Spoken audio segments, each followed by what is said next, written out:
ನೇತ್ರಾವತಿ ನದಿ ತೀರದಲ್ಲಿ ನೂರಾರು ಶವ ಹೂತಿಟ್ಟ ಕೇಸ್ಗೆ ಸಂಬಂಧಪಟ್ಟಂತೆ ಬಂಗ್ಲಾಗುಡ್ಡದಲ್ಲಿ ಎಸ್ಐಟಿ ಶೋಧದ ವೇಳೆ ಮೂಳೆ ಪತ್ತೆಯಾಗಿದೆ. ಇಲ್ಲಿ ಯಾವಾಗ ಚಿನ್ನಯ್ಯನನ್ನು ಕರ್ಕೊಂಡು ಹೋದಾಗ ಮೂಳೆಗಳು ಕೆಲವು ಕಡೆ ಸಿಕ್ಕಿತ್ತು, ಅನೇಕ ಕಡೆ ಸಿಕ್ಕಿರಲಿಲ್ಲ.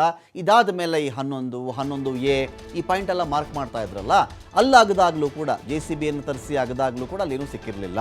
ಆದರೆ ಇದೀಗ ಬಂಗ್ಲಾಗುಡ್ಡದಲ್ಲಿ ಎಸ್ಐಟಿ ಶೋಧ ಮಾಡುವಂಥ ವೇಳೆ ಯಾವಾಗ ವಿಠಲಗೌಡ ಬಂದು ಇಂಥ ಕಡೆ ಎಲ್ಲ ಮೂಳೆ ಇದೆ, ಈ ಬಂಗ್ಲಾಗುಡ್ಡದಲ್ಲಿದೆ ಅಂತೆಲ್ಲ ಹೇಳಾದ ಮೇಲೆ ಈಗ ಈ ಒಂದು ಶೋಧದ ಕಾರ್ಯ ಇನ್ನೊಂದು ಮಜಲನ್ನು ಮುಟ್ತಾ ಇದೆ. ಇಲ್ಲಿ ಇನ್ನೊಂದು ಹಂತದಲ್ಲಿದೆ. ಚಿನ್ನಯ್ಯ ಮಾಡಬೇಕಾದ್ರೆ ಮಾಧ್ಯಮಗಳಿಗೆ ಆ ಒಂದು ದೃಶ್ಯಗಳ ಆಕ್ಸೆಸ್ ಸ್ವಲ್ಪ ದೂರದಿಂದಾದರೂ ಸಿಗ್ತಾ ಇತ್ತು. ಚಿನ್ನಯ್ಯ ತೋರಿಸಿದಂಥ ಸ್ಥಳ, ಗುಂಡಿ, ಮೂಳೆ ಸಿಕ್ಕಿಲ್ವಾ, JCB ಬಳಸ್ತಾ ಇದ್ದಾರಾ ಇಲ್ವಾ, ಇಟಾಚಿ ಬಳಸಿದ್ದಾರಾ ಇಲ್ವಾ ಗೊತ್ತಾಗ್ತಾ ಇತ್ತು. ಆದರೆ ಬಂಗ್ಲಾಗುಡ್ಡದ ಶೋಧದ ವೇಳೆಯಲ್ಲಿ ಮಾಧ್ಯಮದವ್ರನ್ನ ಬಹಳ ದೂರದಲ್ಲಿಟ್ಟಿದ್ದಾರೆ.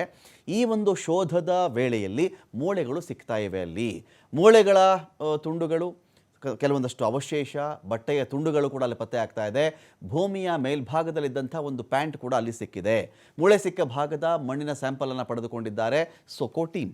3 ತಂಡಗಳಲ್ಲಿ ಶೋಧ ಕಾರ್ಯಾಚರಣೆ ನಡೀತಾ ಇದೆ. ಇಲ್ಲಿ ಇಡೀ ಬಂಗ್ಲಾಗುಡ್ಡದಲ್ಲಿ ಶೋಧ ನಡೆಸ್ತಾ ಇರೋದು SIT. ಬಂಗ್ಲಾಗುಡ್ಡ ಕಾಡಿಗೆ ಹಲವು ವಸ್ತುಗಳನ್ನು ತೆಗೆದುಕೊಂಡು ಹೋಗಿರೋದು SIT.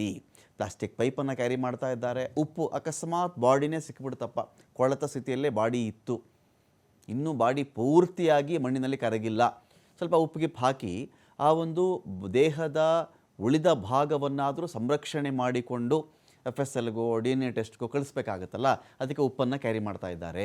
ಪ್ಲಾಸ್ಟಿಕ್ ಬಾಕ್ಸ್ಗಳನ್ನು ಕೊಂಡೊಯ್ತಾ ಇದ್ದಾರೆ. ಇಲ್ಲಿಗೆ ಸೀಲ್ ಮಾಡುವಂಥ ಬಟ್ಟೆ, ಸೀಲ್ ಹಾಕುವಂಥ ಮೇಣವನ್ನು ಕೂಡ ಸಿಬ್ಬಂದಿ ತೆಗೆದುಕೊಂಡು ಹೋಗ್ತಾ ಇದ್ದಾರೆ. ಇಲ್ಲಿ ಬಂಗ್ಲಾಗುಡ್ಡದಲ್ಲಿ ಶೋಧ ಯಾಕೆ ಮಾಡ್ತಾ ಇದ್ದಾರೆ, ಏನು ಈ ಬಂಗ್ಲಾಗುಡ್ಡದ ಕಥೆ, ಇದು ಇಂಪಾರ್ಟೆಂಟ್, ಇದು ಇಂಟ್ರೆಸ್ಟಿಂಗ್ ವಿಚಾರ ಕೂಡ ಹೌದು. ಇಲ್ಲಿ ಚಿನ್ನಯ್ಯ ತೋರಿಸಿದ್ದು ಯಾವ ಸ್ಪಾಟ್ಗಳು, ಬಂಗ್ಲಾಗುಡ್ಡ ಆ ಒಂದು ಗುಡ್ಡದಲ್ಲಿ ಏನೇನಿದೆ ನೋಡಿ. ಸೌಜನ್ಯ ಮಾವ ವಿಠಲಗೌಡ ಕೊಟ್ಟಿದ್ದು ಹೇಳಿಕೆ. ಈಗ ಇರೋ ಮಾಹಿತಿ ಏನು ಅಂತ ಹೇಳಿದ್ರೆ, ಚಿನ್ನಯ್ಯ ತಲೆಬುರುಡೆ ತಂದಿದ್ದು ಅಂತ ಮಾಹಿತಿ ಇತ್ತಲ್ಲ, ಆ ತಲೆಬುರುಡೆಯನ್ನು ಚಿನ್ನಯ್ಯನಿಗೆ ಕೊಟ್ಟಿದ್ದೆ ವಿಠಲಗೌಡ ಅಂತ ಒಂದು ಮಾಹಿತಿ. ಈಗ ವಿಠಲಗೌಡನ ಕರೆಸಿ ವಿಚಾರಣೆ ಮಾಡಾದ ಮೇಲೆ SIT ಶೋಧ ಕಾರ್ಯವನ್ನು ತೀವ್ರ ಮಾಡ್ತಾ ಇದೆ. ಇಲ್ಲಿ ಬಂಗ್ಲಾಗುಡ್ಡದಿಂದ ಬುರುಡೆ ತಂದಿದ್ದು ಸೌಜನ್ಯ ಮಾವ ವಿಠಲಗೌಡ. ಈಗಾಗಲೇ 2 ಬಾರಿ SIT ಮಹಜರು ಮಾಡಿದೆ ಬಂಗ್ಲಾಗುಡ್ಡದಲ್ಲಿ. ಬುರುಡೆ ತಂದಂತಹ ಹಾಗೂ ಅಡಗಿಸಿಟ್ಟಂತಹ ಜಾಗದ ಬಗ್ಗೆ ಮಹಜರನ್ನು SIT ಮಾಡಿದೆ. ಆದರೆ ರಾಶಿ ಮನುಷ್ಯರ ಕಳೇಬರ ಇದೆ ಅಂಥೇಳಿ ವಿಠಲಗೌಡ ಹೇಳಿಕೆ. ಇದ್ಯಾವುದೋ ಒಂದಲ್ಲ ಸ್ವಾಮಿ, ರಾಶಿ ಹೆಣಗಳಲ್ಲಿವೆ, ರಾಶಿ ಮನುಷ್ಯರ ಶವಗಳು ಆ ಭಾಗದಲ್ಲಿವೆ ಅಂತ ವಿಠಲಗೌಡ ಹೇಳಿದಾಗ ಚೆಕ್ ಮಾಡಿಕೊಂಡ್ರು, ಏನು ವಿಠಲಗೌಡ ಹೇಳ್ತಿರೋದು ನಿಜಾನಾ ಸುಳ್ಳ ಅಂಥೇಳಿ.